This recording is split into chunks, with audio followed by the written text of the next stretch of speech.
Saya Sunadi, saya menyayangkan kepada Gus Miftah mundur dari kabinet. Saya sudah memaafkan Gus Miftah dan saling memaafkan. Saya mohon kepada Bapak Prabowo untuk meminta pengunduran diri Gus Miftah. Dan saya menyayangkan kepada Gus Miftah mundur dari kabinet. Saya sudah memaafkan Gus Miftah. Saya mohon, saya memaafkan. Saya mohon kepada Bapak Prabowo untuk menolak pengunduran diri Gus Miftah.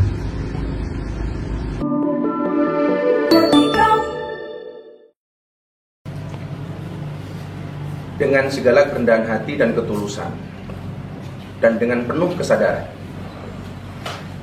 saya ingin sampaikan sebuah keputusan yang telah saya renungkan dengan sangat mendalam. Setelah berdoa, bermuhasabah, dan istikharah, saya memutuskan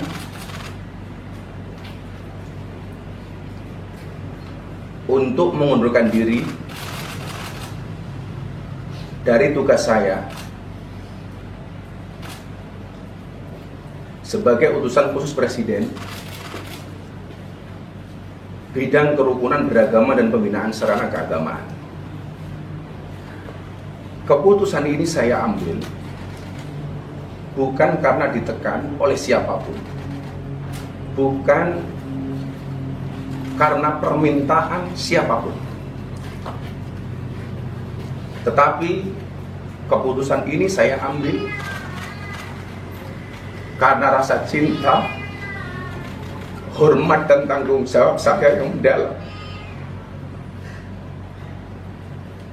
kepada Bapak Presiden Prabowo Subianto serta seluruh masyarakat. Ya, tadi saya sendiri belum lihat langsung, tapi di laporan beliau sudah mengundurkan diri.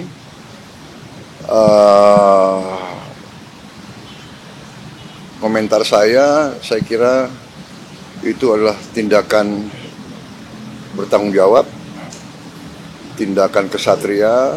Ya. Beliau sadar, beliau salah ucap. Beliau bertanggung jawab dan beliau mengundurkan diri. Saya kira kita hargai sikap kesatria itu. Saya kenal beliau, ya mungkin karena beliau memang bergaul dan sering berceramah di kalangan bawah. Mungkin bahasa beliau niatnya bukan niat jahat, bukan niat menghina, tapi terlepas mungkin ya salah ucap. Beliau sadar, beliau salah, beliau bertanggung jawab, beliau mengundurkan diri. Saya kira itu ya jelas. Saya kira di Indonesia juga jarang orang merasa salah, bertanggung jawab, dan mundurkan diri ya. Jadi kita hargai yang itu. Tapi ya beliau sendiri sadar bahwa beliau salah. Akan disiapkan penggantinya nggak Pak? Nanti kita cari ya. Nanti kita cari. Oke? Oke Pak. Oke. Banyak pejabat yang belum menyerahkan LHKPN Pak. Ya nanti akan dilengkapi. Pak, DPR kan ini kan juga DPR kan mengusulkan untuk sertifikasi juru dakwah ya Pak ya. Ini dari pemerintah sendiri bagaimana Pak? Ya nanti kita lihat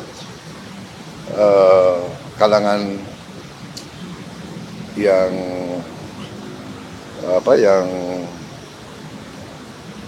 mengerti masalah ini semua, nanti mungkin mereka akan kasih masukan ya. Majelis ulama,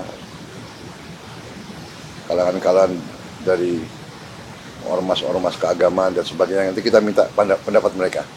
Sebenarnya bukan ceramahnya yang sekarang menjadi problem bangsa, tetapi sebaran videonya. Mereka yang tidak pernah turun jadi penceramah tidak akan tahu medannya.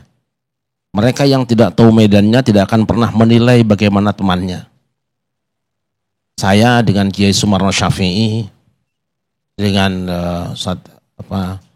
Nafal Bamukmin, biasa turun di masyarakat, ada suasana di mana orang itu bercanda kadang-kadang seperti kelewatan, seperti jorok. Tetapi itu adalah sesuatu yang memang ditunggu oleh jamaah. Mereka yang tidak datang di tempat itu, jangan pernah coba menilai. Mereka yang tidak pernah melihat suasananya, apalagi menyebarkan ke tempat lain lalu dipotong videonya. Ini sangat berbahaya. Oleh karena itu maka saya katakan bahwa Gus Miftah dalam karakteristik dakwahnya selama ini, apalagi beliau hidup di tengah komunitas yang mohon maaf ya, orang nyebutnya preman atau bajingan atau apa, itu bahasa seperti itu sudah biasa. Dan umat sudah maklum ketika mereka mengundang Gus Miftah, pasti sudah tahu bumbu apa yang biasa disajikan di situ. Daging sapi akan jadi enak bagi orang Padang kalau direndang. Tapi orang Betawi pasti dia akan menggunakannya soto Betawi. Dan orang Madura akan bikin sate. Jangan pernah ada orang mengatakan bahwa Padang itu tidak enak karena pedasnya. Lidahmu tidak sama dengan lidah mereka. Jangan kau bilang soto Betawi itu apa, bikin pusing kepala karena ada santannya. Lidahmu beda dengan orang Betawi. Dan jangan pernah menjelekkan sate Madura, karena memang mereka seleranya seperti itu. Jadi saya katakan bahwa sebenarnya bukan Gus Miftahnya, bukan ceramahnya, tetapi gorengannya yang penting itu sebenarnya. Tergantung bagaimana tempenya digoreng seperti apa, direbus seperti apa, disayur seperti apa. Saya menganggap bahwa itu adalah metodologi atau cara yang selama ini dirasakan oleh Gus Miftah juga jamaahnya efektif. Faktanya ketika beliau mengatakan itu, semua tersenyum, semua tertawa, bahkan si pedagangnya sendiri juga tidak tersinggung. Dia merasa tersinggung ketika dipancing oleh media kan. Kamu sebetulnya tersinggung nggak? Iyalah, lu kemarin kok tidak? Kemarin kok tersenyum? Kemarin kok tertawa dan tidak marah-marah. Andai dia marah mungkin dia lemparkan satu gelasnya kepada Gus Miftah. Nyatanya tidak juga. Saya kira seperti itu. Bukan gara-gara gini loh. Kita suka mencandain orang yang di bawah kita. Itu ada apa ya? Nafsu begitu tuh. Jadi kalau dia di bawah kita itu jadi bahan bulian. Bahkan bahan olok-olok oleh orang yang di atasnya. Ini sifat manusia. Apa bukan gara-gara itu Gus Miftah, apalagi dia jadi utusan khusus presiden, enggak dengan lantang bilang orang goblok. Bahkan tadi yang saya kutip tadi, ketika dia dengan Sindan itu bilang lonte segala macam. Apa bukan gara-gara jumawa gitu? Sebenarnya itu kan sebuah retorika untuk kelezatan berkomunikasi. Kita juga menyaksikan Bang Rocky Gerung, mungkin saya ratusan kali nonton videonya bagaimana menggunakan istilah dungu, istilah tolol, istilah apa. Tapi tidak jadi masalah di hadapannya kan, menjadi masalah bagi orang yang di luar. Tidak masalah dia audiensnya kan. Tapi orang yang tidak datang di tempat itu kemudian dia potong videonya di luar. Berapa banyak orang yang mencaci maki beliau gara-gara kalimat itu.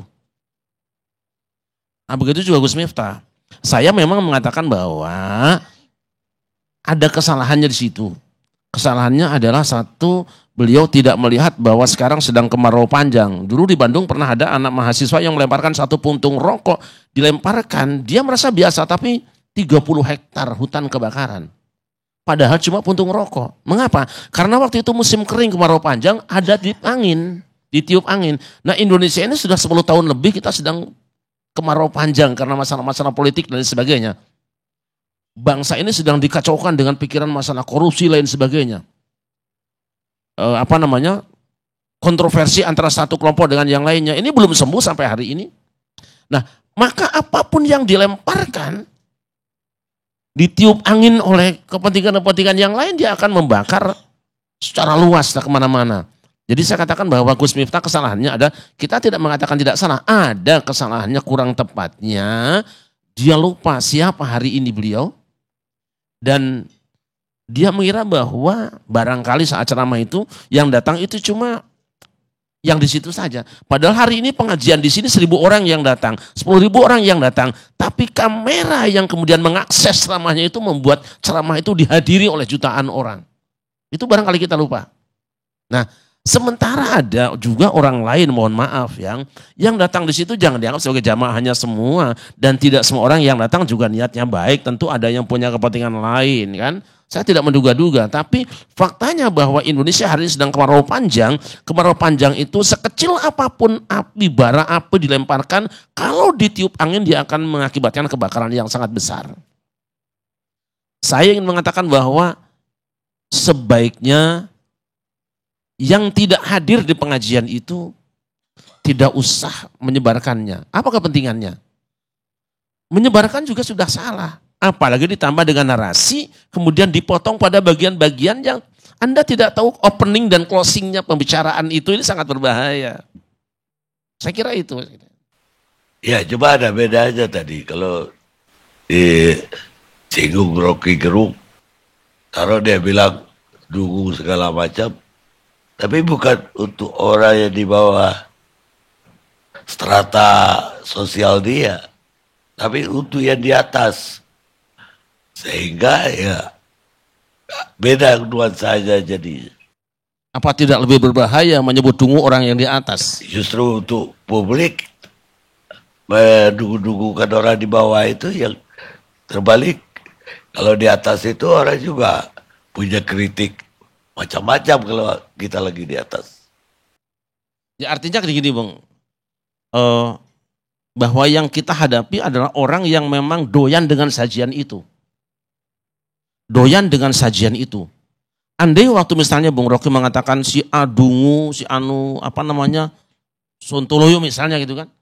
Itu dinisbatkan kepada orang yang punya jabatan lebih tinggi, kemudian dinarasikan, itu sangat lebih berbahaya. Karena menyangkut tentang negara. Nah ini orang biasa saja. Tapi kepentingan komunikasi dengan orang yang datang itu sangat berpengaruh dengan apa yang kita lakukan. Saya ketika ceramah misalnya dengan anak-anak, maka saya akan banyak bernyanyi. Mungkin ada yang komentar, ceramah kok nyanyi saja sih?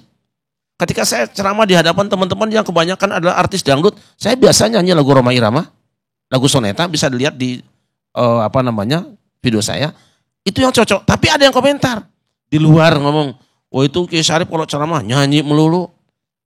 Tidak apa, tapi kita harus siap dong, harus siap bahwa apapun yang kita tampilkan bukan hanya orang yang suka, bukan hanya orang yang menyaksikan di tempat, dan bukan orang yang punya niat baik dengan kita. Itu yang saya katakan tentang Gus Miftah, apapun yang Anda lakukan hari ini dalam kapasitas di mana Anda sebagai salah seorang utusan khusus Presiden, maka akan berbeda dengan ketika Anda masih berada di bawah, tidak berada di kursi itu. Itu yang tidak disadari. Tetapi walaupun demikian, medan yang dihadapi harus juga dijaga. Jangan sampai, loh kok sekarang ngajinya berubah ya? Setelah jadi utusan khusus Presiden kok ngajinya kayak sambutan rapat paripurna saja? Kan jadi kecewa masyarakat juga. Padahal yang ngundang itu tahu persis seperti itu karakternya. Nah mereka yang memang tidak hadir, hati-hati ketika menyampaikan berita. Tapi yang paling penting apa? Dalam konsep Al-Quran, ini masa saya menghadapi orang banyak ya. Ketika ada orang yang membawa informasi kepada Anda, maka yang wajib bagi Anda adalah tabayyun. Fatabayyanu. Ketika ada postingan, ketika ada berita, ketika ada warta yang cenderung menjatuhkan kehormatan seseorang, kamu tidak otomatis boleh ikut menjas dia itu benar salah. Kemudian melakukan satu ucapan atau tindakan yang membuat dia tambah terhina. Tabayyun dulu, 2. Tabayun dan tasabbut, ini ayatnya 1 tapi bacanya 2. Fatabayyanu fatasabbatu. Apa tabayun itu? Benarkah teks itu dia yang mengucapkannya? Benar, itu tabayun. Benarkah itu yang dilakukannya? Benar, itu tabayun. Tapi yang kedua tasabbut. Pastikan bahwa motivasi dari dia mengucapkan itu hanya 1. Tidak ada alternatif yang lain. Kalau ada alternatif yang lain, maka Anda tidak boleh putuskan dulu menyikapinya dan komentar bahwa ini A, B, C, D. Tidak boleh. Itu tasabut. Makanya kita pastikan bahwa seperti itu klarifikasi. Yang kedua, lihat motivasi. Nah, saya sangat menyesalkan banyak juga di antara kiai yang ikut berkomentar gini. Kalau kita tanya, Anda tahu nggak waktu ceramah itu kondisinya seperti apa? Anda tahu nggak rentetan kalimatnya seperti apa? Ini kan penting. Nah, apa yang kita lakukan terhadap seseorang? Saya tidak bela Gus Miftah sama sekali. Wong saya juga dalam beberapa hal berbeda dengan beliau. Dan biasa kita kritik di hadapan teman-teman. Tapi satuan Anda dalam satu gerakan. kebencian kepada satu kelompok orang jangan sampai membuat kita tidak adil menyikapinya. Wala yajrimannakum syana'anu qaumin 'ala alla ta'dilu, i'dilu huwa aqrabu littaqwa. Jangan kebencianmu kepada sekelompok orang membuat kamu tidak adil menilainya. Tidak boleh. Makanya di ayat tadi, iyakun ghaniyan aw faqiran fallahu aula bihima. Jika kamu bersaksi tentang seseorang, adillah. Kalau dia kaya, jangan kamu terpengaruh, takut gak kebagian kekayaannya. Kalau dia besar, jangan kamu silau dengan besarnya. Aw faqiran, atau dia kecil atau dia miskin, kamu tidak perlu kasihani dia. Kalau memang dia salah-salahkan, kalau benar ya benarkan. Saya dalam beberapa hal memang berbeda dengan Gus Miftah. Tapi dalam hal ini saya melihat dia melakukan yang benar, tetapi bisa jadi karena di saat yang mungkin tidak disadari ada sesuatu di situ, dan ada di antara manusia yang memang sedang menunggu momen-momen ini. Sekecil apapun, kalau bisa digoreng, tukang gorengan pasti dia akan beli itu tempenya. Kira itu. Terus bagaimana pendapat Kiai tentang dia pakai nama Gus Miftah?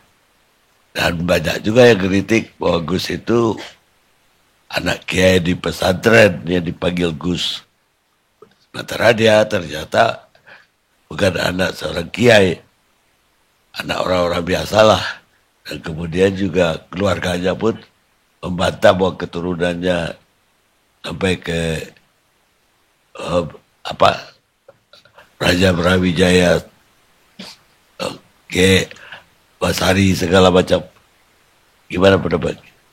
Gelar doktor menurut asalnya hanya diberikan kepada mereka yang kuliah S3.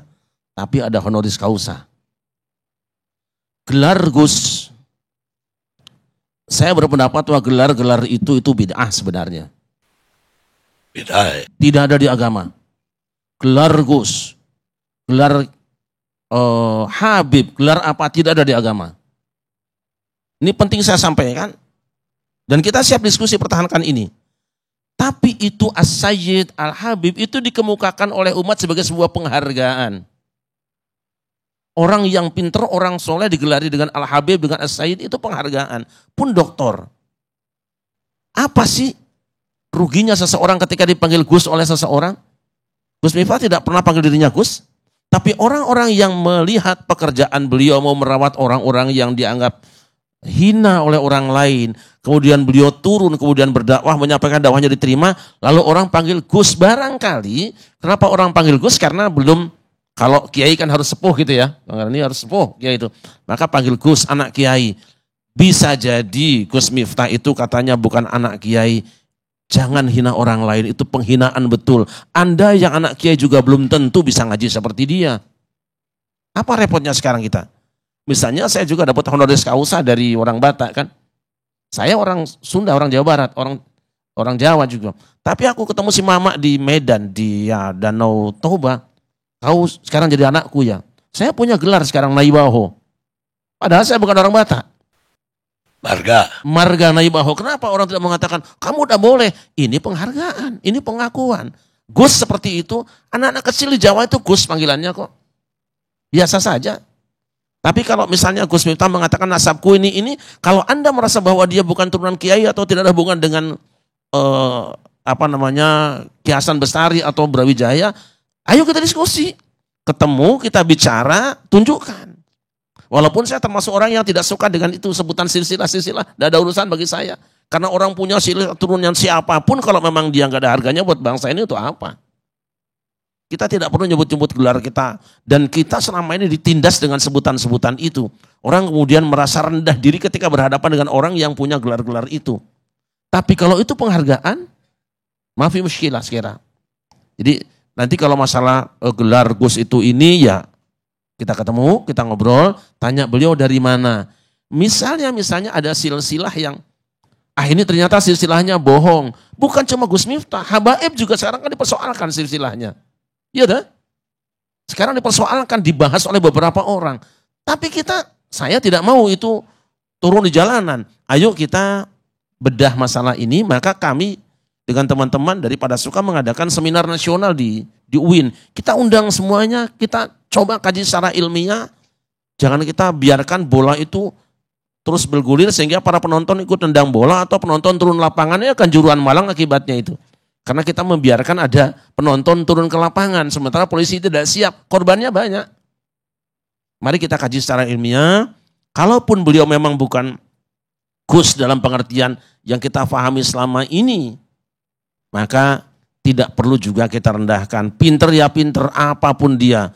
Bahkan kiai juga di Jawa tidak semuanya ulama kan. Kiai Slamet juga kerbau itu di Solo. Kiai Calonarang juga keris itu biasa saja. Jadi saya kira jangan beliau kemudian disebut dia bukan Gus, dia Gus palsu. Anda telah menghina orang. Memang Gus itu gelar dari Allah atau bukan? Biasa saja. Normal saja. Saya kira begitu.